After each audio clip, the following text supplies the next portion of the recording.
আপনি কি কখনো ভেবেছেন হিন্দু ধর্মে মৃতদেহ যখন শ্মশানে নিয়ে যাওয়া হয় তখন রাস্তার পাশে খই এবং পয়সা কেন ছড়ানো হয়? এটা কি শুধুই একটি লোকাচার, নাকি এর পিছনে লুকিয়ে আছে কোনো গভীর ধর্মীয় তাৎপর্য? চলুন আজ জেনে আসি এই রহস্যময় রীতির আধ্যাত্মিক ও সাংস্কৃতিক ব্যাখ্যা। নমস্কার, আমি শুভ রয়েছি আপনাদের সঙ্গে। আপনারা দেখছেন পুরাণ কাহিনীর আরও একটি নতুন ভিডিও। তো চলুন ভিডিওটি শুরু করা যাক। হিন্দু ধর্মে মৃত্যুকে অন্তিম যাত্রা হিসাবে দেখা হয়, যেখানে আত্মা শরীর ত্যাগ করে পরবর্তী জীবনের দিকে পা বাড়ায়। এই যাত্রাপথে আত্মাকে শান্তি এবং সদ্গতি দিতে বিভিন্ন রীতিনীতি পালন করা হয়। এর মধ্যে অন্যতম হল এই খই এবং পয়সা ছড়ানো। এই রীতির মূল কথা হলো দান। বিশ্বাস করা হয় মৃত ব্যক্তির জীবনে সব কিছু ত্যাগ করে যাচ্ছে, তাই তার পক্ষ থেকে দান করা হলে সেটা আত্মার পূর্ণ সঞ্চয় বৃদ্ধিতে সাহায্য করে। খই অর্থাৎ ভাজা চাল, এটি পবিত্র খাদ্য। এটি সহজপাচ্য, শুদ্ধ এবং সাদা রঙের হওয়ায় হিন্দু রীতিতে একে শান্তি ও শুদ্ধতার প্রতীক হিসাবে ধরা হয়।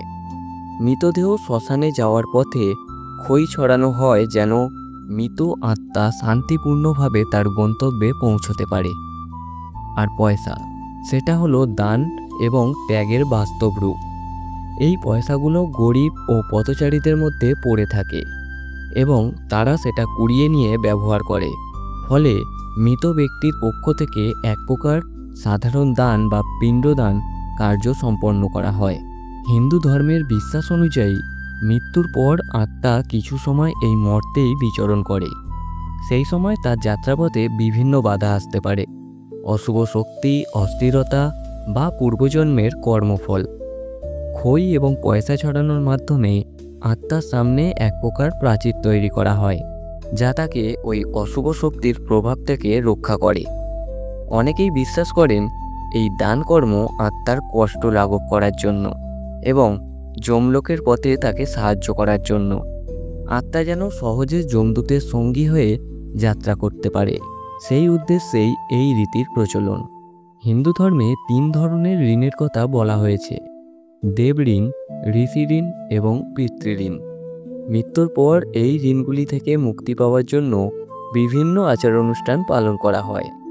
খই ও পয়সা ছড়ানো সেই ঋণ পরিশোধের একটি প্রতীকী রূপ। বিশেষত পিতৃঋণের পরিপ্রেক্ষিতে এই দানকর্ম করা হয়। মৃতের পক্ষ থেকে একটি আধ্যাত্মিক দায়বদ্ধকতা পরিপূর্ণ প্রকাশ করা হয়। মনে করা হয় এইভাবে আত্মা তার পূর্বপুরুষদের আশীর্বাদ লাভ করতে পারে।